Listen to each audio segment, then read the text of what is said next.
BTech, BBA మరియు MBA కోర్సులు 15+ years experience ఫ్యాకల్టీతో పాటు placement guarantee. Kishkinda university, Ballari.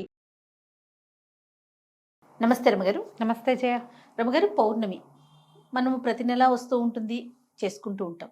కానీ పర్వదినాల్లో వచ్చినప్పుడు దీనికి సంబంధించి ప్రత్యేకమైన విధానాలు ఏమన్నా పాటించాలా జనసామాన్యంగా అందరం కూడా? పర్వదినాలు పౌర్ణమి నాడు వచ్చే పర్వదినాలు అంటే ఇప్పుడు మనకి రేపు హోలీ పండగ.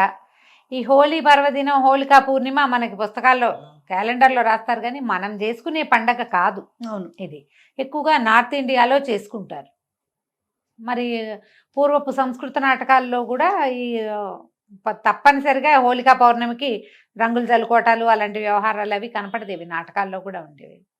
మామూలుగా మనం కార్తీక పౌర్ణమి, శ్రావణ పౌర్ణమి చేసుకుంటాం కదా, మధ్యలో ఏరువాక పున్నాలు అంటారు. ఇలా ఏవో పౌర్ణమి నోములు ఉంటాయి, పున్నం నోములు ఉంటాయి. 33 పున్నాల నోము లెక్కల ప్రకారం రకరకాలు జరుపుకుంటాం. ఏ పౌర్ణమైనా విశేషమైన రోజే చేయాలి. అది పర్వదినంగా పండగగా చేసుకునేది హోలీయే పెద్ద పండగ. అవునవును, మనకు కాకపోయినా ఉంది. ఈ నార్త్ ఇండియన్స్ అంటే మనకి మార్వాడీసు, గుజరాతీసు వీళ్ళందరూ ఏంటంటే హోలీకి ఒక వారం ముందు నుంచే వాళ్ళ పూజలు అవి ప్రారంభం అవుతాయి. మనకు అట్లా ఏం లేదు. ఆ రోజులు రంగులు చల్లుకోవడం, సినిమాలు వాటి చూసి మనకి సినిమాల్లో ఒక ఈవెంట్గా కనపడుతుంది కాబట్టి మనం ఒక ఈవెంట్గా చేసుకుంటున్నాం. మనం అసలు నిజంగా దాని విధి విధానాలు తెలియవు, మనకి పూజా విధానమే తెలియదు కదా రమ్మగారు. తెలీదు మనకి, ఊరికే రంగులు చల్లుకోవటమే తెలుసు. వాళ్ళు దాన్ని పూజగా కూడా జరుపుకుంటారు. ఓ వారం ముందు నుంచే దేవాలయ దర్శనాలకు వెళ్తారు. పెళ్లి పనులు అవి ఉంటే చెయ్యరుట. వారం ముందు నుంచి కీడు ఆ రోజుతోటి అది విడుస్తుందంటారు వాళ్ళ పద్ధతులు. మనకు అవేం తెలియవు. మేము కూడా ఈ మధ్య తెలుసుకున్నాను. నేను కొత్త కొత్త బంధువుల రాకల వల్ల తెలుస్తున్నాయి, కానీ లేకపోతే మనకు అసలు తెలియదు. ఏ పౌర్ణమైనా మనకి పర్వదినమే. పౌర్ణమి నాడు మనకి ఎట్లా అంటే ఇప్పుడు మామూలుగా మనం చాంద్రమానం కదా, మన కథ అంతా చాంద్రమానంలోనే మనం అన్ని పర్వదినాలు పండుగలు చేసుకుంటాం. మనం ఒక సౌరమానపు పండగ ఏమిటి మంది, మకర సంక్రమణం ఒక్కటే, అంతే. మిగిలినవన్నీ చంద్రుడితోటే మన పండగలన్నీ ఉంటాయి. శ్రీరామనవమను, కృష్ణాష్టమను, వినాయక చవితను కదా, బలిపాడ్యమి దగ్గర నుంచి బాయి దూజను అది కూడా చేస్తాం కదా, భగిని హస్త భోజనం. అవునండి కదా, యమ ద్వితీయ, ఇవి చూడు అన్ని తిథుల ప్రకారమే ఉంటాయి. అయితే ప్రతి తిథులకి ప్రతి నెలలోనూ మొదటి ఎండలో వచ్చేది పౌర్ణమి. ఈ పౌర్ణమి నాడు చంద్రుడు పూర్ణ కళలతోటి కనపడతాడు. చంద్రుడు మనఃకారకుడు అని చెప్తారు. మానసికమైన సమస్యలకి సమాధానంగా ఉంటాడు. మనకి పౌర్ణమి నాడు ఈ మన సముద్రంలో అలలు పెరుగుతాయని చెప్తారు, ఆటుపోట్లు పెరుగుతారు. అమావాస్యకి పున్నానికి వీడికి తెక్కొస్తుందండి అంటారు ఎవరికైనా మనసు బాగుండని వాళ్ళకి. అలాంటి వాళ్ళకి కూడా ఈ పౌర్ణమి తిథి విశేషంగా పనిచేస్తుంది. ఎవరైనా కూడా పౌర్ణమి నాడు లక్ష్మీనారాయణులను పూజించటం మంచిది, లలితాదేవిని పూజించటం మరీ మంచిది. యుక్త వయసులో ఉన్న ఆడపిల్లలు, వివాహం కాని వాళ్ళు కానీ, సంతానం కలగని వాళ్ళు కానీ, ఏవైనా గ్రహదోషాలు లాంటి వాటితోటి బాధపడే వాళ్ళు కానీ, మానసికమైన అనారోగ్యంతో ఉన్నవాళ్ళు కానీ పౌర్ణమి నాడు పగలు ఉపవాసం ఉండి సాయంకాలం విష్ణు పూజ కానీ, లక్ష్మీ పూజ కానీ, లలితా పూజ కానీ ఏదైనా ఒకటి చేసుకుంటే ఈ సమస్యల్లోంచి బయటపడచ్చు. ఎవరైనా చేసుకోవచ్చు. దీనికి మడి అవి ఇవి ఏమిటేమిటో ఆలోచించద్దు. మీ ఇళ్లలో ఎలాంటి పూజా విధానాలు ఉంటాయి వాటిని అనుసరించండి. ఏదైనా పూజ చేసుకోవాలంటే మీరేం అనుసరిస్తారు, అదే అనుసరం. దీనికి మనం ప్రత్యేకంగా చేసేది ఏంటంటే పూర్ణబింబం వచ్చేస్తుంది. సాయంకాలం 6 అయ్యేసరికల్లా వచ్చేస్తాడు చంద్రుడు. ఆ బింబాన్ని చూసి నమస్కారం చేసుకోవాలి.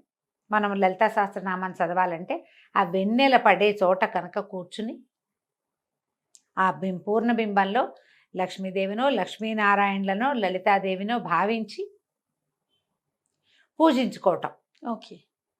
మనకి ప్రతిమ కావాలి కాబట్టి ఇంట్లో ఏదో ప్రతిమ విశేషాలు ఉంటాయి కదా, అక్కడ పూజ చేసుకోవటం. వెండి గిన్నెలో పాయసం, పాలతోటి పాయసం చేసి పరమాన్నం చేయటం. అన్నంతోటే, సేమ్యాలు కాదు, సగ్గు బియ్యం కాదు, అన్నం వేసి బియ్యంతో పాలు పోసి క్షీరాన్నం చేసి వెండి పాత్రలో వేసి నివేదన చేసి ఆ ప్రసాదం తీసుకుంటే మనకి ఈ సమస్యలు తీరుతాయని చెప్తారు. ఇది చాలా కాలంగా చాలామంది పాటించే పద్ధతి. నోముగా పెట్టుకోవద్దు. నోము అనుకోకండి, ఇది ఉమ్. ఒక విధానం అంతే.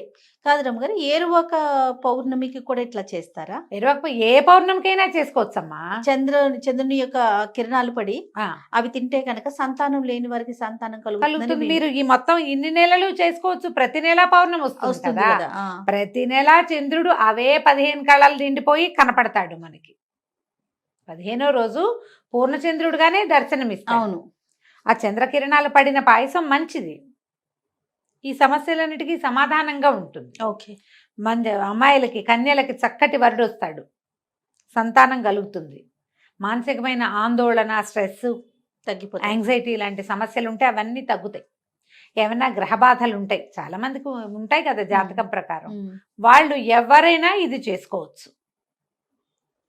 పగలు కాస్త తేలిగ్గా తినటం, అన్నం తినకండి, ఇంకేదో టిఫిన్ ఏదో తినండి మీ ఓపిక ప్రకారం. చీకటి పడేసరికల్లా చక్కగా స్నానం చేసి, లేదా ఆరోగ్యం లేకపోతే కాళ్ళు చేతులు మొహం కడుక్కొని పొద్దున్నుంచి ఇవి నా బట్టలు మార్చేసుకోండి, బట్టలు మార్చుకోవటం. తర్వాత కాస్త క్షీరాన్నం చేసుకుని బంగారు పువ్వు వేసిన వెండి కంచంలో కానీ, లేదా చిన్న పాత్ర ఇంతది, మిగిలిన పాయసం ఇంట్లో లోపల దేవుడి దగ్గర పెట్టుకోండి. చిన్న వెండి గిన్నెలో పాయసం పెట్టండి, ఆ చంద్రకిరణాలు పడేలాగా పెట్టుకోండి బయట. అక్కడ కూర్చోండి, చంద్రబింబాన్ని చూస్తూ నమస్కారం చేసుకుని అందులో పరమాత్మను అమ్మవారిను భావించి చదువుకోండి. మీరు ఏం చదువుకోదలిస్తే అది. ఏదైనా ధ్యానం చేసుకుంటాము, చదువుకోవటాలు అవి మాకు రావండి, మెడిటేషన్ చేస్తామంటే చంద్రకిరణాలు పడే చోట కూర్చొని మెడిటేట్ చేసుకోండి. ఓకే. బ్రీదింగ్ ఎక్సర్సైజ్ చేస్తారు చాలామంది, అవును. అలాంటివైనా పర్వాలేదు. ఆ పాయసాన్ని చంద్రుడికి నివేదన చేసి అది పుచ్చుకోండి. ఓకే. చాలా సమస్యలు తీరుతాయి. ఇప్పుడు హోలీ అంటే ఏదో పొద్దుటిపూట రంగులు చల్లుకుంటారు పిల్లలు అవును, అవును. సరదాగా. మనలాగా పెద్దవాళ్ళు ఏం చేస్తాం, మనం ఏం చెయ్యం. అవును. మనం అందరం రోడ్ల మీద పడి ఏం ఆడం కదా. ఆ రోజున ఇది అద్భుతమైన రోజు కాబట్టి మనం ఇది చేసుకోవచ్చు, విధానం ఉమ్. చేయొచ్చు కదా. తప్పకుండా అండి. ప్రతి పౌర్ణమికి చేసుకోవచ్చు.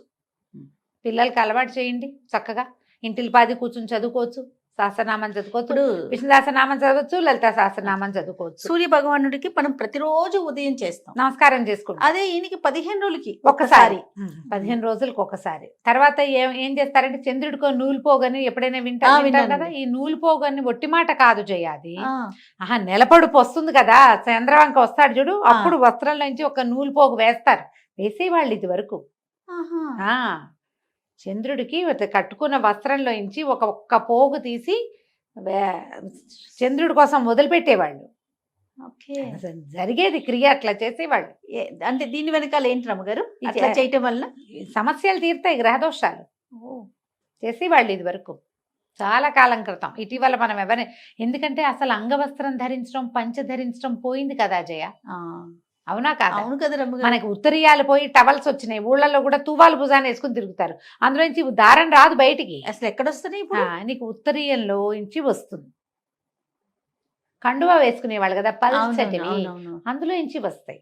ఓకే. కట్టుకున్న వస్త్రం నుంచి ఒక్క పోగు తీసి అట్లా పోగు అట్లా కంత కనపడతాడు కదా నెలపొడుపు, ఆ పొడిచినప్పుడు అట్లా చంద్రుడికి సమర్పించటం. చాలా సమస్యలు తీరేవి ఇదివరకు, అట్లా చేసేవాళ్ళు.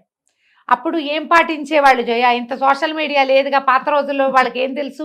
అదేగా, వాళ్ళకి ఏం తెలుసు? శాస్త్రం తెలుసు, వాళ్ళకి విధానాలు తెలుసు, అందరూ చేయాలి సార్వజనిక. అసలు క్వశ్చన్స్ లేవు కదా రమ్మగారు. ప్రధానమైన పెద్దవాళ్ళు ఏం చేశారు, మనం ఇంట్లో అది ఫాలో అయిపోవటమే. అయిపోవటమే. అంతేకాని అది ఎందుకు చేయాలి, అది చేయటం వల్ల ఏమొస్తుంది, ఏమి రాదు, నో క్వశ్చన్స్. అదే కదా. పౌర్ణమి నాడు రకరకాల దానం చేయొచ్చు జయ. బియ్యము, పాలు, పెరుగు, నెయ్యి అలాంటివి దానం చేసుకోవచ్చు. తెల్లటి వస్త్రాలు, ముత్యాలు, మల్లె పువ్వులు లాంటి తెల్లని పువ్వులు, ఇవన్నీ కూడా ఎవరికైనా ఇస్తే కూడా మంచిదే. ఓకే. పౌర్ణమి నాడు పగలిచ్చుకోవచ్చు, ఎవరికైనా దానం చేసుకోవచ్చు. దానం చేసినా మంచిదే, ఇలా మనం పూజ చేసుకున్నా మంచిదే. మీ అవకాశాన్ని బట్టి చేసుకోండి. తప్పకుండా రమ్మగారు. నమస్తే. నమస్తే జయ.